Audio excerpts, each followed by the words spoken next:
The $2,800 wedding cake was still dripping off my face when I stood up and smiled. My name is Charles Bennett, and I just watched my daughter's fiancé make the biggest mistake of his life. Dylan Pierce thought he was marking his territory, showing 185 wedding guests who the real man was.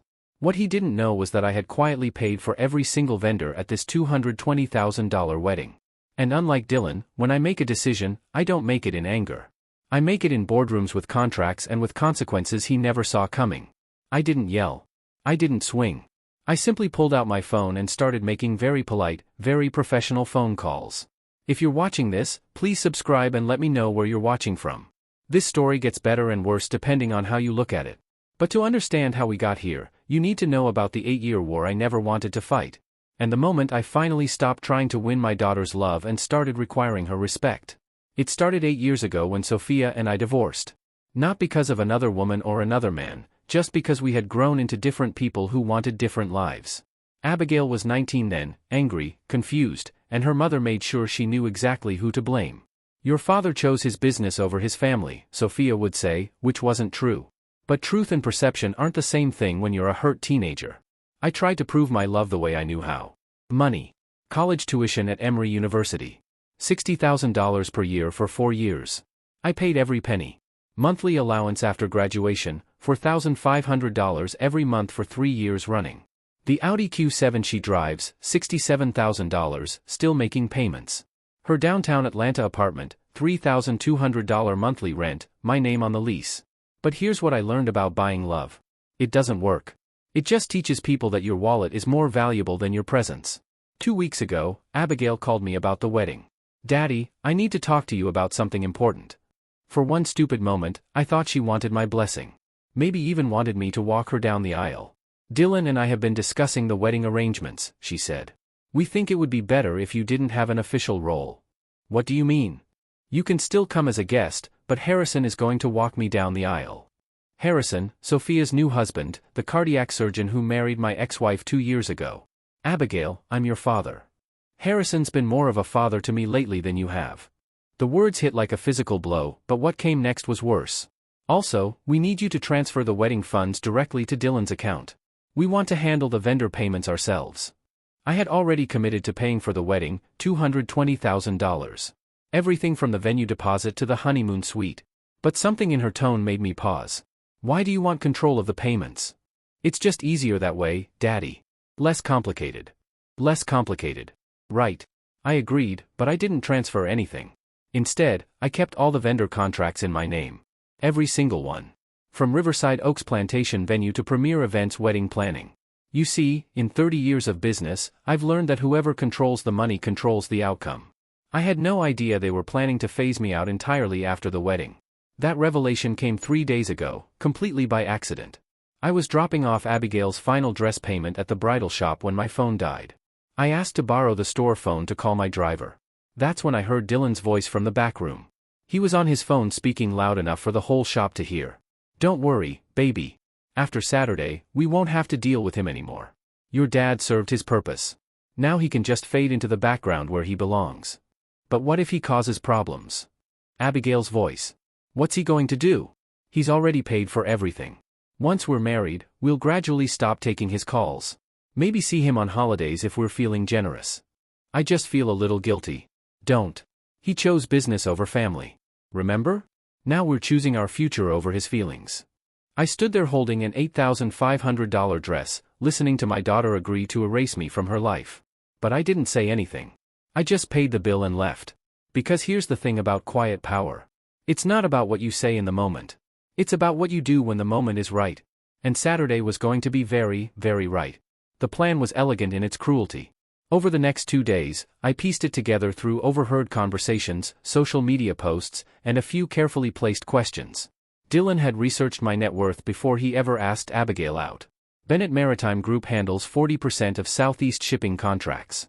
The company I built from a single tugboat now owns 23 vessels and employs over 400 people. But Dylan didn't want a relationship with me.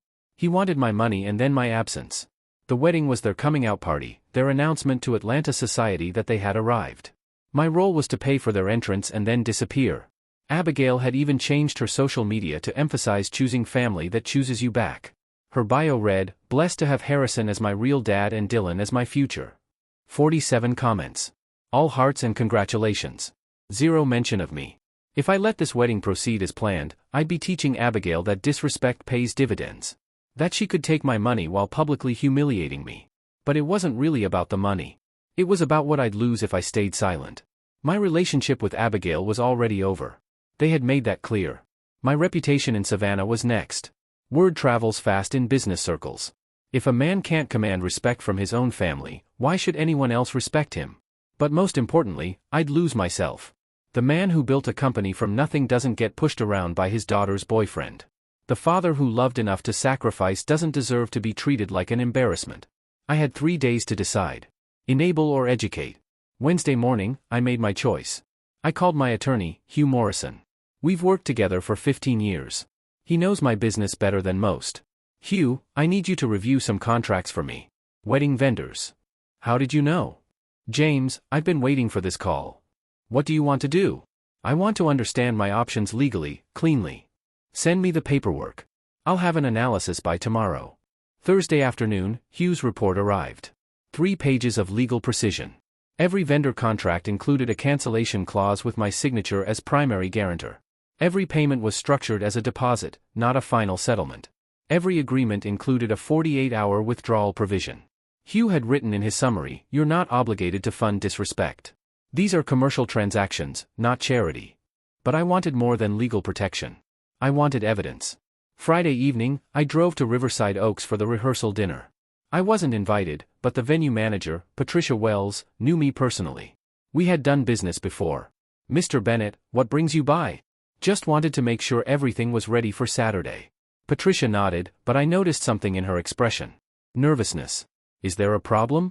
I asked. "Well, the bride's party has been demanding. They're treating our staff like servants. Yesterday, the groom told our catering manager to know his place." "What do you mean?" He said, and I quote, "We're paying you people to serve us, not to think." It was inappropriate. I thanked Patricia and left, but I also left my phone recording in her office accidentally. Saturday morning, I retrieved it along with 2 hours of audio from the bride's preparation room. Dylan's voice clear as glass. "Today we established the hierarchy. Abigail's dad needs to understand he's just the bank now. After today, he'll know his place. Abigail, he's still my father. A father who chooses you. A bank that doesn't." I had my evidence. I had my legal options. I had my witnesses. All I needed now was the perfect moment. The wedding was in 6 hours. Riverside Oaks Plantation looked perfect at 2:30 p.m. White roses and eucalyptus everywhere. String quartet from the Atlanta Symphony. 200 folding chairs arranged in perfect rows facing the river. I wore my best navy suit. The Hermes watch Abigail gave me for my birthday in 2018. Engraved, "From Abigail with Love."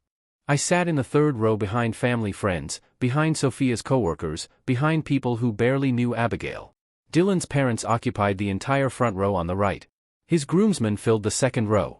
All investment bankers or lawyers, all wearing watches that cost more than most people's cars.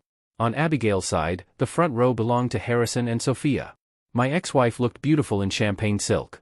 Harrison wore a morning coat with a boutonniere that matched the bridal party. No seat saved for me in the front row. No boutonniere. No mention in the program. The program listed the wedding party, Abigail Bennett and Dylan James Pierce. It listed the parents, Harrison and Sophia Sterling. It listed the officiant, the musicians, even the flower girl. It did not list Charles Bennett anywhere. I wasn't angry. I was taking notes. The ceremony began promptly at 2:30. Abigail looked stunning in her Monique Louillier gown, $85,000 of ivory silk and French lace. When Reverend Hayes asked, "Who gives this woman in marriage?" Harrison stood up. "Her mother and I do." Not a glance in my direction, not an acknowledgement that I existed. The vows were beautiful, personal. Dylan promised to protect Abigail from anyone who would hurt her or take advantage of her generosity. He looked directly at me when he said it. Abigail promised to choose the family that chooses me, and never settle for less than I deserve.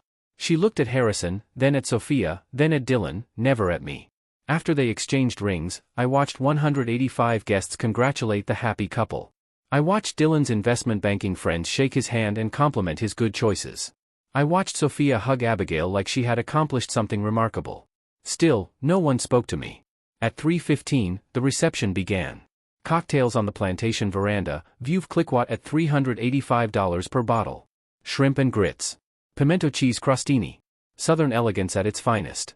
I stood near the bar, nursing a whiskey, watching, listening. That's when I noticed Dr. Harrison Sterling approaching. "Charles, hell of a wedding," he said. "Abigail looks happy." "She does." Harrison paused. "Can I ask you something?" "Sure." "Did you pay for all this?" The question surprised me. "Why do you ask?" "Because I offered to help with costs." Sophia wanted to contribute, but Dylan insisted everything was handled. "Handled how?" "He said Abigail's father was covering everything. But then he made a point of saying you weren't really involved in the planning." I studied Harrison's face. Cardiac surgeons are good at reading people. You have to be when lives depend on split-second decisions. "That's an interesting observation," I said. "Charles, I need you to know something. I never asked to replace you as Abigail's father. That wasn't my intention. But you're walking her down the aisle because she asked me to. But if I had known it would hurt you this much, I would have declined." "It's not about the walking, Harrison." "Then what is it about?" Before I could answer, Dylan appeared beside us. "Charles, there you are." His voice was loud, performative.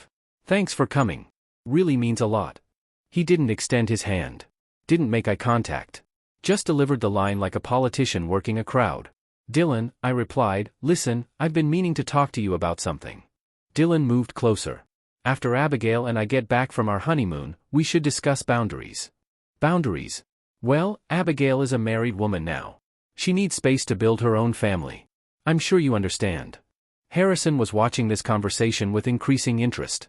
"What kind of space?" I asked. "Oh, you know, maybe scale back the weekly calls, the surprise visits, give us room to breathe." "Weekly calls, Dylan? Abigail calls me maybe twice a month, and I haven't made a surprise visit in 3 years." Dylan's smile faltered for just a moment. "Right. Well, anyway, just something to think about." He started to walk away, then turned back. "Oh, and Charles, thanks for picking up the tab on everything. Really generous of you." It was said loud enough for nearby guests to hear. The implication was clear.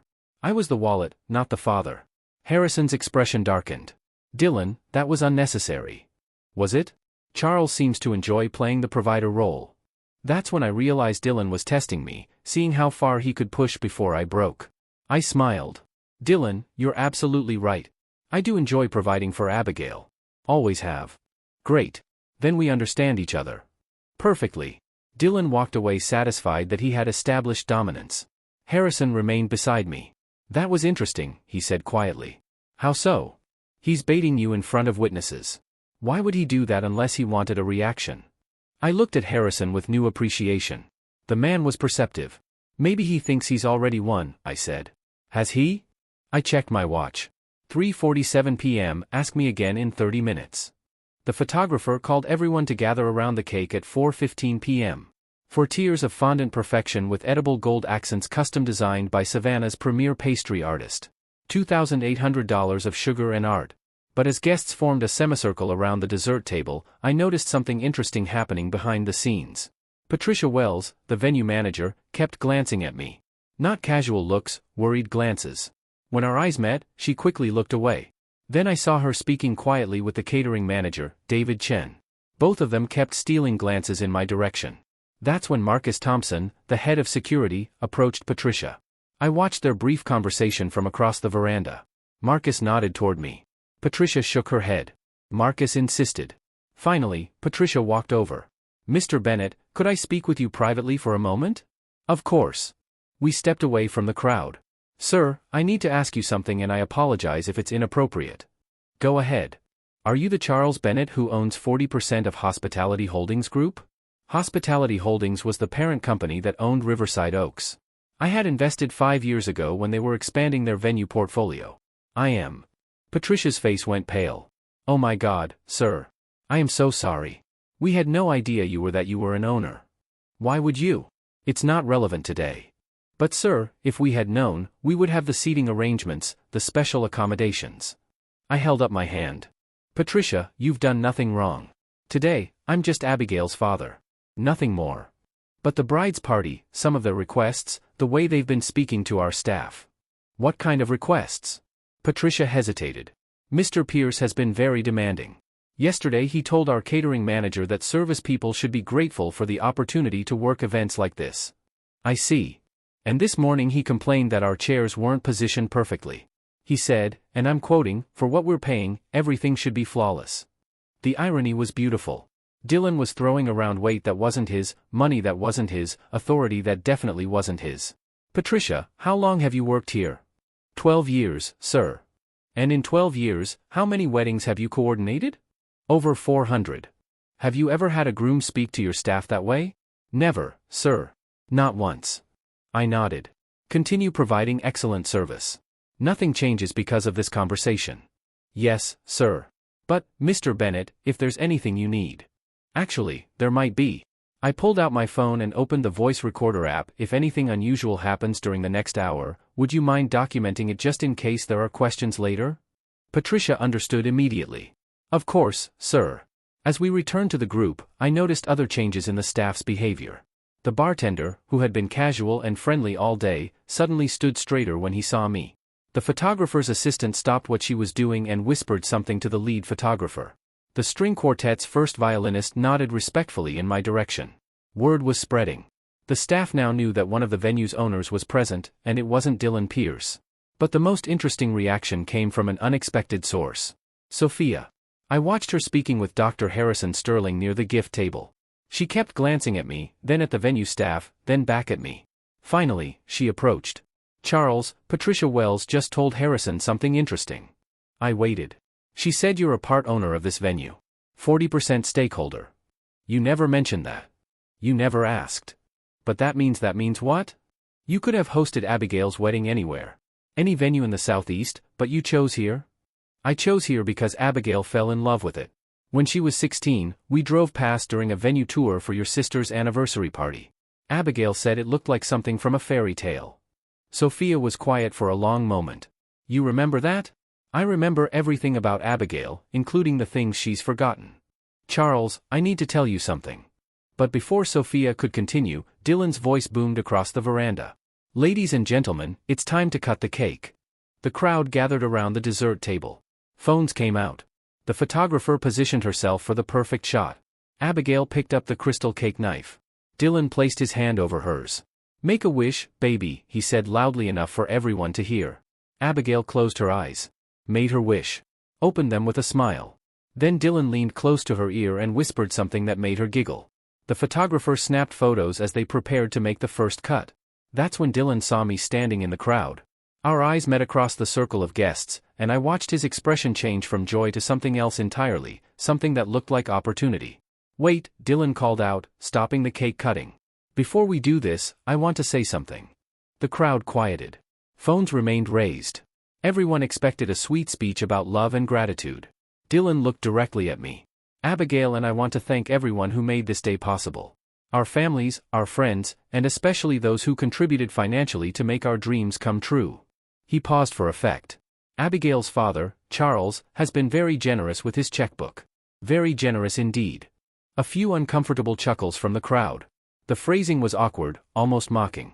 "In fact," Dylan continued, "Charles has been so generous that we thought he should get a special thank you." Abigail was looking confused. This wasn't part of their plan. "Dylan," she whispered. "What are you doing?" "Just showing some appreciation, baby." Dylan turned to me. "Charles, why don't you come up here? Join us for the cake cutting." It wasn't a request. The entire crowd was watching, waiting. I walked forward, keeping my expression neutral. "Ladies and gentlemen," Dylan announced, "Abigail's father, Charles Bennett, the man who made today possible." Polite applause. But something felt wrong. Dylan's smile was too wide, his voice too loud. "Charles," Dylan said, "since you paid for this beautiful cake, you should have the honor of the first bite."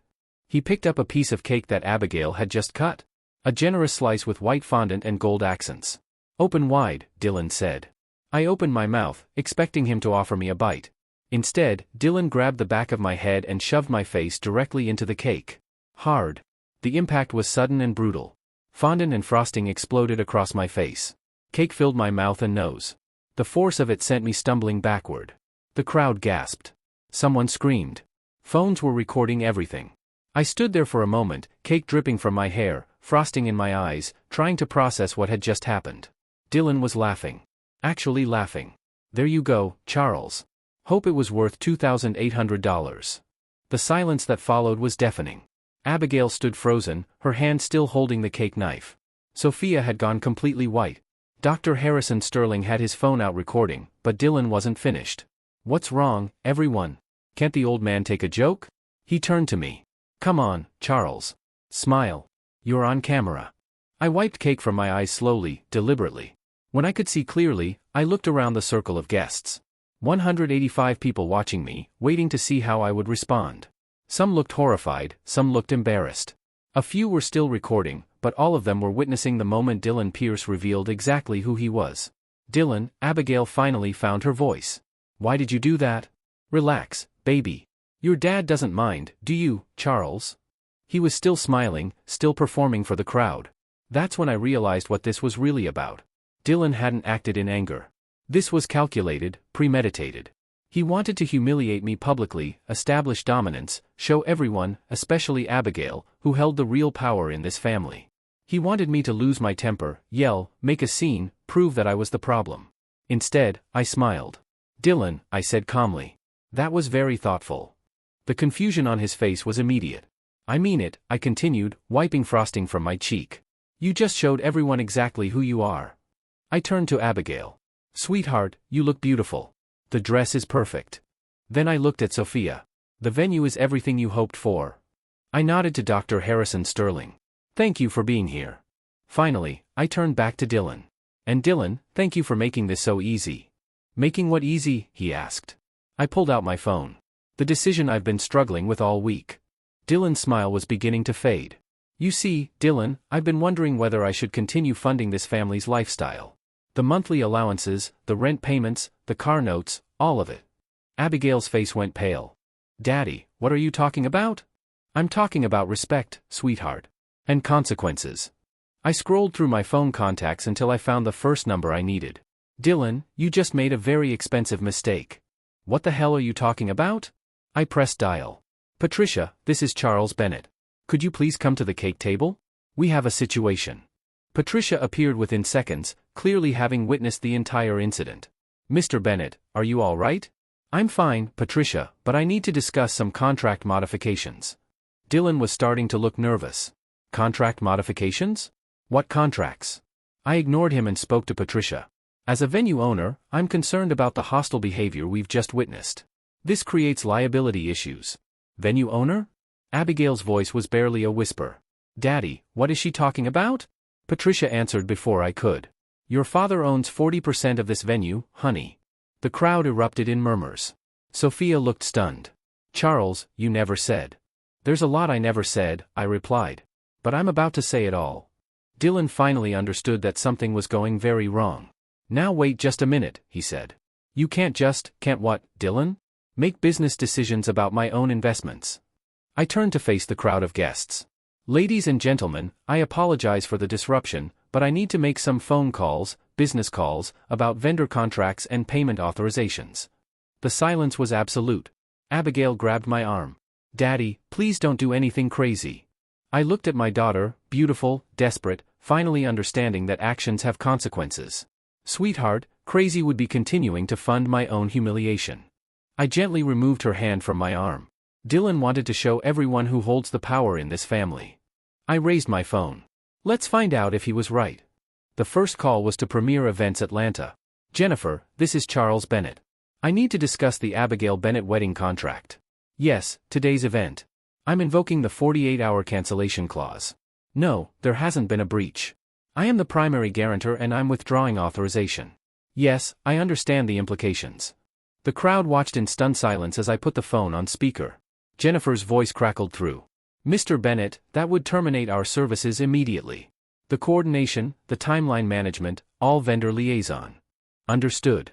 Please proceed with termination. Sir, this will create substantial complications for the bride and groom. That's their problem now. I hung up and immediately dialed the next number. Abigail was staring at me in horror. Daddy, what are you doing? I'm teaching you about leverage, sweetheart. The second call was to Magnolia Catering. David, Charles Bennett. I'm canceling the catering contract for the Abigail Bennett wedding. Effective immediately. Yes, I'm aware they're currently serving. No, I don't want the food removed.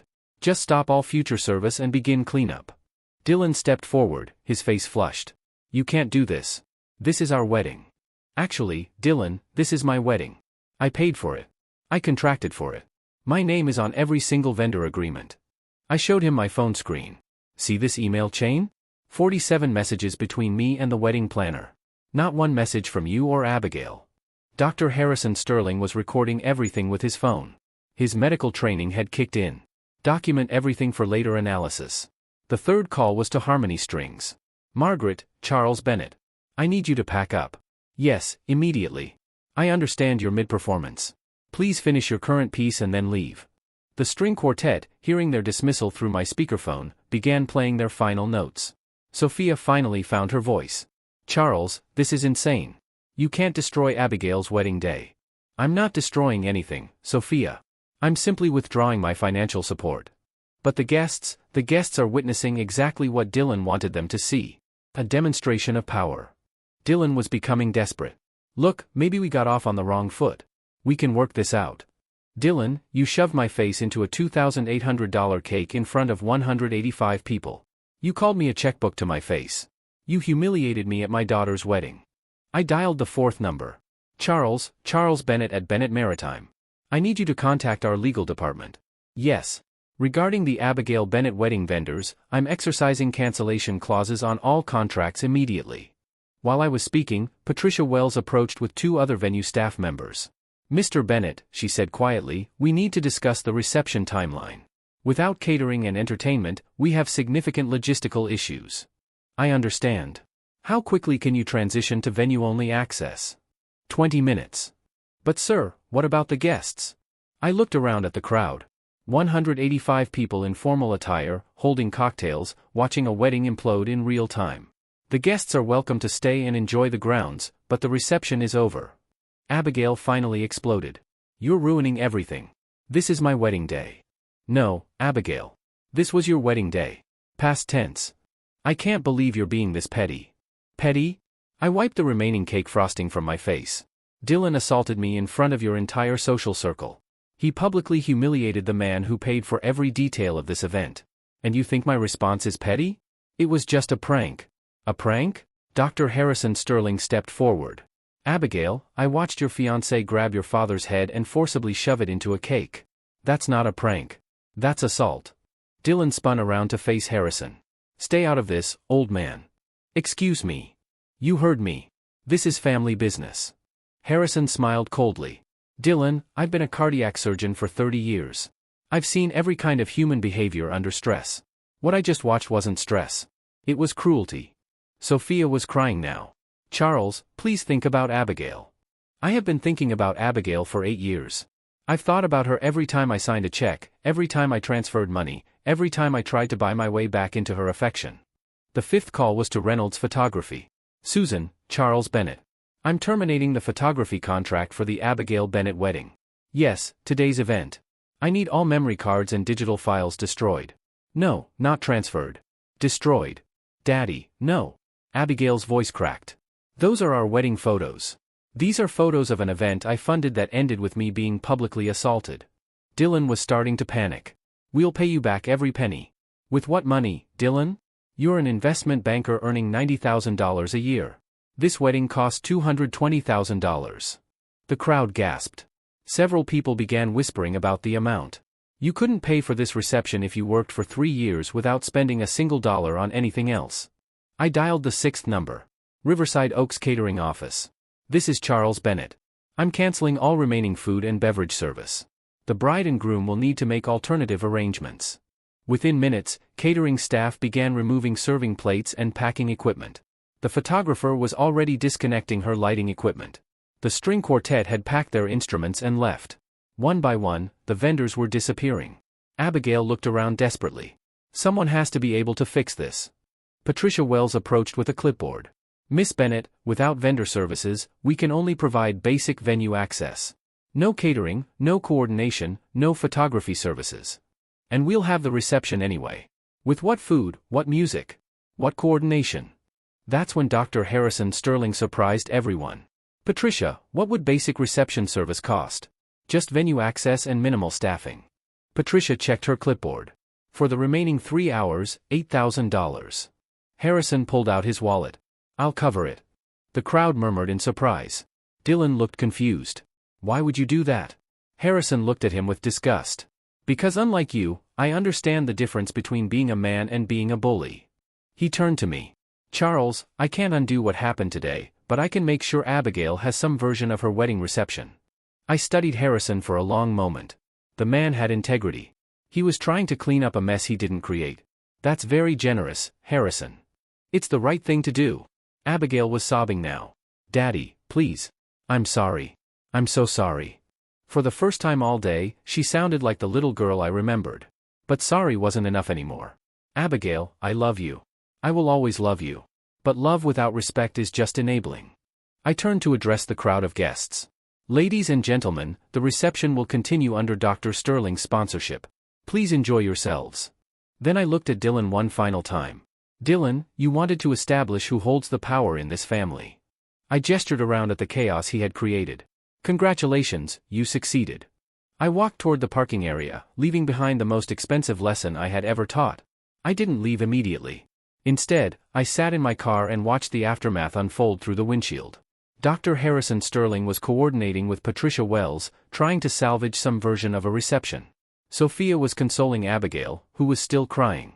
Dylan stood alone near the gift table, looking shell-shocked. The guests were clustering into groups, phones out, recording everything and sharing the drama in real time. But I had more calls to make. The 7th call was to Sea Island Resort. Reservation desk. This is Charles Bennett. I need to cancel a honeymoon reservation. The Dylan Pierce party.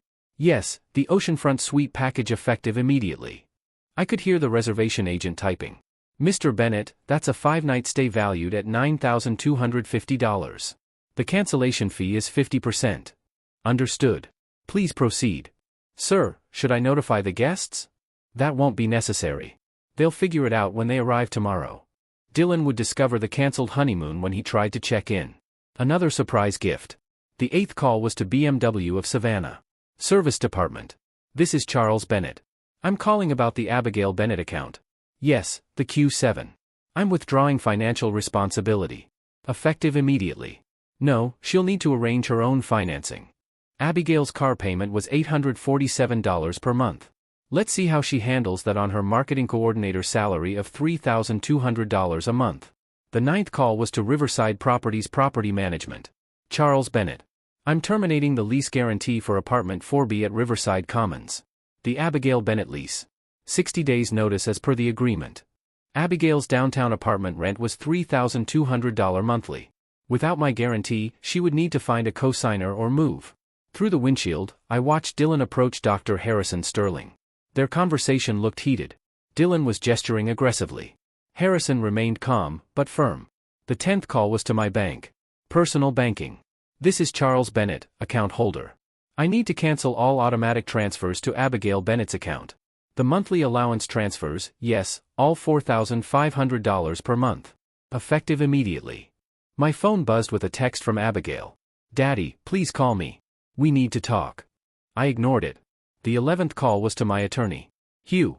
Charles here. I need you to draft a formal letter to Dylan Pierce. Yes, about today's incident. I want documentation of the assault for legal purposes. No, I don't plan to press charges, but I want it on record. Hugh's voice was careful. What exactly happened? He physically assaulted me at a public event, forced my face into a cake in front of 185 witnesses. Jesus Christ. You have video evidence? Multiple sources, including Dr. Harrison Sterling, who recorded the entire incident. I'll have the documentation ready by Monday. The 12th call was to Premier Events Atlanta again. Jennifer, Charles Bennett again. I need to clarify something. Any vendor payments that haven't been processed should be cancelled. No, don't return deposits. Apply them as cancellation fees. Yes, I understand that's unusual. This was important. I didn't want my money back. I wanted Dylan and Abigail to understand the real cost of their choices. By now, the venue was almost empty. Most guests had left, uncomfortable with the drama. A few remained, finishing their cocktails and pretending this was normal. Dylan was on his phone, probably trying to reach vendors himself. Good luck with that. Every contract required my authorization for any changes. Abigail approached my car window. I rolled it down. Daddy, please. Can we talk? We are talking. I mean, really talk about fixing this. Abigail, what exactly do you want to fix? The wedding, the vendors, or the fact that you've been planning to cut me out of your life? She looked confused. What do you mean? I heard you and Dylan 3 days ago at the bridal shop. Her face went white. You agreed to gradually stop taking my calls, to see me on holidays if you felt generous. Daddy, that wasn't, I didn't mean, you meant every word, and Dylan was right about one thing. I did serve my purpose. I funded your fairy tale. But I love you. No, Abigail, you love what I provide. There's a difference. Dr. Harrison Sterling approached the car. Charles, could I have a word? I stepped out. Abigail remained nearby, listening. What you did today, Harrison said quietly, was either brilliant or terrible. I can't decide which. Why not both? Because that young man in there is dangerous. What he did to you was calculated, premeditated. He wanted to break you publicly. I know, but Abigail doesn't understand that yet. She thinks this is about money. It's not about money. I know that, too. But she's going to need time to see it. Harrison paused. Charles, I want you to know something. I never wanted to replace you as Abigail's father. I just wanted to be a good stepfather. You've been better to her than she's been to me. Family is complicated. It doesn't have to be. Harrison nodded toward the venue. Dylan is telling everyone you're having a mental breakdown. That grief over the divorce has made you unstable. I smiled. Let him. You don't care what people think. Harrison, I built a $40 million company from nothing. My reputation speaks for itself. And Abigail? I looked at my daughter, still standing near the car, tears streaming down her face. Abigail is about to learn some very expensive lessons about respect and consequences. Will you forgive her when she earns it? The bill came due faster than I expected. Monday morning, Abigail called at 7:30 a.m. Daddy, I just got a call from the bank. They said my account is overdrawn. I was in my office reviewing shipping contracts with my morning coffee. Good morning, Abigail. How was your wedding night? Daddy, this isn't funny. My rent check bounced. The landlord is threatening eviction notice. That's unfortunate. And Dylan tried to check into the resort yesterday. They said our reservation was cancelled. I see. Daddy, you have to fix this. Please. I don't have to fix anything, sweetheart. You're a married woman now. Handle it with your husband. Dylan can't afford all of this. Then maybe you should have thought about that before you planned to phase me out. Silence on the line. Daddy, I'm sorry about Saturday. Dylan was wrong. But this is crazy. Abigail, what's crazy is a 27-year-old woman with an MBA who's never paid her own rent. That's not fair. Fair? Let me tell you about fair. Fair would have been a father-daughter dance. Fair would have been my name in the wedding program. Fair would have been not getting assaulted at my daughter's wedding. Tuesday, Dylan called. Mr. Bennett, we need to talk. Do we? Look, I made a mistake. I was nervous about the wedding. I had too much to drink. Things got out of hand. Dylan, you grabbed my head and forced it into a cake in front of 185 people. I know, and I'm sorry, but this vendetta has got to stop. Vendetta? I'm simply no longer funding your lifestyle. Abigail's lifestyle, you mean? No, Dylan, your lifestyle. You researched my net worth before you asked her out. You planned this relationship around my money. Long pause. Who told you that? Does it matter? The point is, I'm done being your bank. Abigail didn't know about any of that. But you never told her otherwise, did you? Another pause. Mr. Bennett, what will it take to fix this? Fix what? To get things back to normal. Normal was me funding my own humiliation. Normal was my daughter planning to erase me from her life after I paid for her wedding. Normal was broken. So, what do you want? An apology? I want respect. But you can't give me that. Why not? Because respect isn't a gift, Dylan. It's something you earn and you've done nothing to earn it. Wednesday, Sophia called. Charles, this has gone far enough. Has it? Abigail is devastated. She's had to move back in with us. Dylan's parents are furious. The social media posts are brutal. What kind of posts? Videos of the cake incident. Commentary about family drama. People are taking sides. I hadn't checked social media. Didn't need to. Sophia, do you know what Dylan and Abigail were planning? What do you mean? I told her about the conversation I had overheard at the bridal shop. Sophia was quiet for a long time. Charles, I never wanted this. I know. When I encouraged Abigail to have Harrison walk her down the aisle, I thought you were okay with it. I was okay with it. I wasn't okay with being erased. She's learning, Charles. This week has been eye-opening for her. How so? She applied for 3 jobs yesterday. Real jobs. She's never done that before. This was news. Where? Marketing firms, places where her MBA actually matters instead of just being a credential. That's good. And she broke up with Dylan. I sat down my coffee. When? Yesterday. She finally understood what Harrison and I have been trying to tell her. That Dylan was using her to get to your money. How did she figure that out? She found his research file, background checks on you, your company, your divorce settlement, credit reports, business valuations. He'd been planning this for months before they even started dating. Friday afternoon, Abigail appeared at my office. Patricia, my assistant, buzzed me. Mr. Bennett, your daughter is here. Send her in. Abigail looked different, tired, older. She was wearing a simple black dress instead of her usual designer outfits. Hi, Daddy. Abigail, how can I help you? I got a job. Congratulations. Hartwell Marketing, Junior Account Coordinator, $28,000 a year. That's a good start. She sat down across from my desk. Daddy, I can't afford my apartment on $28,000. Then find a roommate or find a smaller place. I've never had a roommate. You've never had a lot of things. Maybe it's time. Abigail nodded. I know you're right. Is that all? No, I wanted to say something else. I waited. I'm sorry. Not just about Saturday, about everything, about taking you for granted, about planning to cut you out, about never saying thank you. Thank you is a good start. Can we try again differently this time? I studied my daughter's face. The entitlement was gone. In its place was something I hadn't seen in years. Humility. We can try, I said, but with new rules. 6 months later, Abigail and I meet for lunch once a month. She pays for her own meal now. Insists on it. She's been promoted twice at Hartwell Marketing, Senior Account Coordinator with a salary of $34,000. She shares a 2-bedroom apartment with a roommate named Sarah. Abigail drives a used Honda Civic instead of the Audi. She bought it herself with a loan she qualified for without my guarantee. Last month, she paid me back her first installment on the wedding costs, $200. It will take her 18 years to repay the full amount, but she's committed to it. Daddy, she said during our most recent lunch, I want you to know something. What's that? Losing everything taught me who I really am and who I want to become. Who do you want to become? Someone who earns what she has. Someone who says thank you. Someone worthy of your respect. You're getting there. I know it will take time. The best things usually do. Sophia and I are on civil terms now. Dr. Harrison Sterling and I have become unlikely allies. He understands what I was trying to teach Abigail. Dylan moved back to Atlanta. I heard he's dating a pharmaceutical rep, old habits. The wedding videos are still online. Occasionally, they resurface on social media with commentary about family drama and boundaries. I don't mind. They serve as a permanent reminder of a lesson well taught.